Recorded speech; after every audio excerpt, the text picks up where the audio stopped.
大家好，我是超子。多宝鱼肉质鲜嫩，没有小刺，非常适合清蒸吃。那么您知道清蒸多宝鱼怎么做才会肉质鲜嫩，没有腥味吗？新鲜的多宝鱼如何处理？要不要腌制？先浇油还是先浇豉油？看完视频您就全部明白了。首先，第一步做清蒸鱼，鱼一定要新鲜。提前咽气的鱼血没有放出来，所以就不适合清蒸了。在处理活鱼之前，先让老板娘在鱼鳃处划一刀，把血放出来。这样做出来，肉质洁白，没有腥味。去掉内脏以后，把里面的血线清洗干净，这个部位也非常腥。前面这几步都可以交给热心摊主来处理。多宝鱼的鱼身没有鳞片，但是有一层粘液，也是非常腥的。用刀背把粘液刮下来。偶尔有一些鱼会长一些小疙瘩，也可以用刀背把它刮下来。鱼身两面都刮干净。处理干净以后，再用流动的清水清洗一遍，彻底洗净。多宝鱼的形状跟其他鱼类不太一样，所以改刀也有所不同。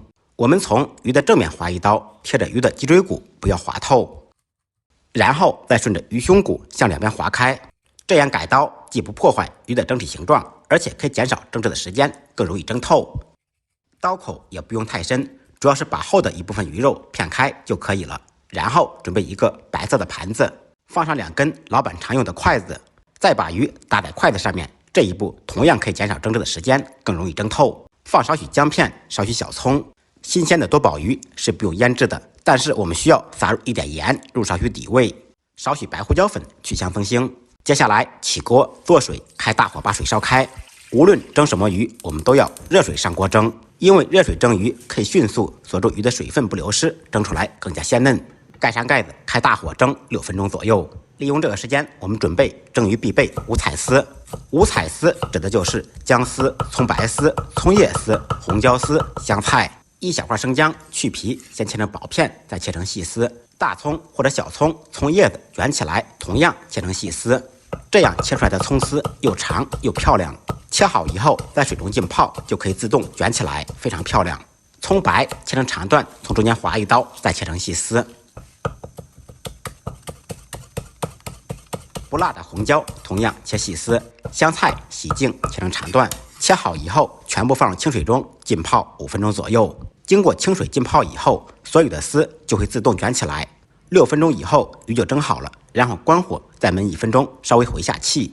焖好以后，掀开盖子，鱼新鲜不新鲜，熟不熟，可以看一下它的眼睛，眼睛又白又凸起来，就证明鱼够新鲜够熟。然后用我家黑色的筷子剪掉葱姜，把鱼取出来。蒸鱼的汤汁不要扔掉，倒入碗中，等会儿我们还要用。把鱼放到一个稍微深一点的盘子当中，放上切好的五彩丝，另起锅放少许葱油，把油彻底烧热，烧至冒烟，然后把热油浇在五彩丝上面，呲一下香味就出来了。把多余的油倒入油罐中，这个时候我们再开火，倒入蒸鱼豉油。